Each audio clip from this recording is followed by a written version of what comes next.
दोस्तों, अफ्रीका के जंगल के दरियाओं में राज करने वाले दो खतरनाक जानवर अगर आपस में टकरा जाएं तो क्या होगा। एक तरफ है पानी का टैंक यानी कि हिप्पो और दूसरी तरफ डायनासोर के जमाने से जिंदा क्रोकोडाइल। दोस्तों, आपको क्या लगता है कि एक घास खाने वाला जानवर सदियों पुराने शिकारी को हरा सकता है? आज की इस वीडियो में हम इन दोनों का कंपैरिजन करेंगे।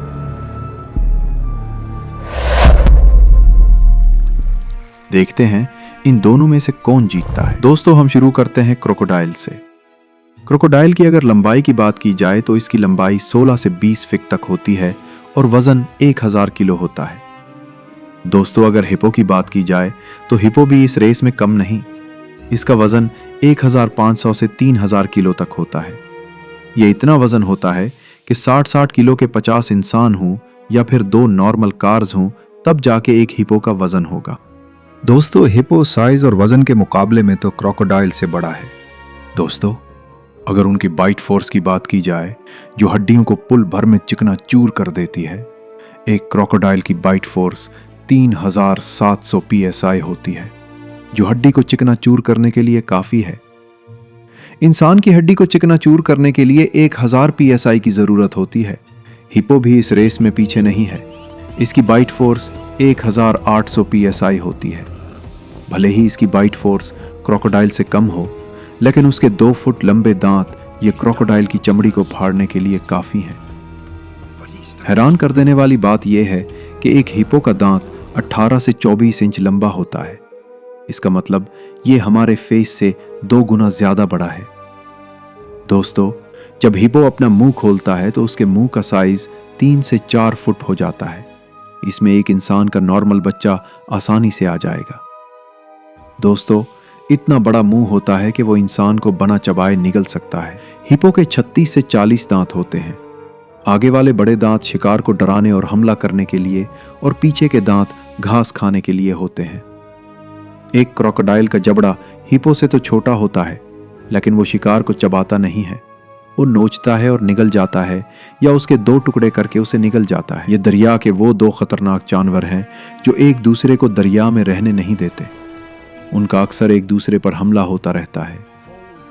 ये खतरनाक जानवर कभी एक दूसरे का दरिया में रहना बर्दाश्त नहीं करते। क्रोकोडाइल एक ऐसा जानवर है जो पानी में भी रहता है और जमीन पर भी। दोस्तों, एक क्रोकोडाइल दरिया में 1 से 2 घंटे के लिए सांस रोक सकता है और अपने शिकार का इंतजार करता है, लेकिन हिप्पो क्रोकोडाइल के मुकाबले में बस 5 से 6 मिनट ही सांस रोक सकते हैं।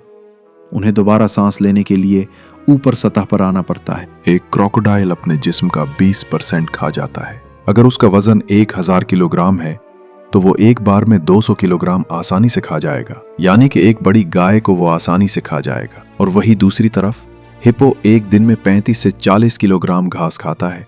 लेकिन हैरान कर देने वाली बात यह है कि वो कभी कभार गोश्त भी खाता है। अगर उसे काफी ज्यादा भूख लगी हो या फिर अपने बच्चे को पैदा करने के लिए न्यूट्रिएंट्स की कमी की वजह से वो कभी कभार क्रोकोडाइल का शिकार भी छीन लेते हैं। ये आमतौर पर तो घास ही खाते हैं, लेकिन अपने बच्चे को पैदा करने के लिए उन्हें न्यूट्रिएंट्स चाहिए होते हैं, इसीलिए वो कभी कभार गोश्त भी खा जाते हैं।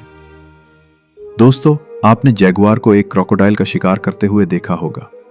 वो असल में क्रोकोडाइल नहीं होते। वो क्रोकोडाइल की फैमिली में से हैं जिन्हें कैमन भी कहा जाता है। वो क्रोकोडाइल से काफी छोटे होते हैं और वो मछलियों का शिकार करते हैं। इसीलिए जगुआर उनका शिकार करता है, क्योंकि वो साइज में क्रोकोडाइल से काफी छोटे होते हैं।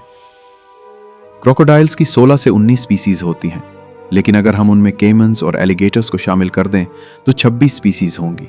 लेकिन दोस्तों, हिप्पो की दुनिया भर में सिर्फ 2 ही स्पीसीज ढूंढी गई हैं, एक कॉमन हिप्पो और दूसरी तरफ पिग्मी हिप्पो। ये कॉमन हिप्पो से काफी छोटे होते हैं और ये ज्यादातर जमीन पर ही रहते हैं। दोस्तों, अगर हम दूसरी तरफ क्रोकोडाइल की जिंदगी की बात करें तो एक क्रोकोडाइल की उम्र आम इंसानों जैसी ही होती है, 70 से 100 साल तक। लेकिन हिप्पो की इतनी उम्र नहीं होती। उनकी ज्यादा से ज्यादा 40 से 50 साल तक ही होती है। दोस्तों, मुकाबले की बात करें तो क्रोकोडाइल्स अक्सर हिप्पो के बच्चों पर हमला करते हैं, लेकिन हिप्पो इतना खतरनाक होता है कि वो अकेला ही उनके ग्रुप पर चढ़ जाता है, जैसा कि आप इस वीडियो में देख रहे हैं।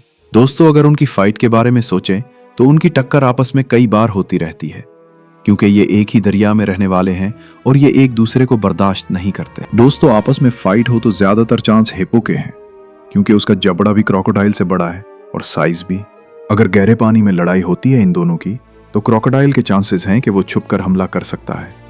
लेकिन अगर वो कम पानी और जमीन पर आपस में लड़ते हैं, तो हिप्पो के ज्यादा चांसेस हैं कि वो क्रोकोडाइल पर भारी पड़ जाए।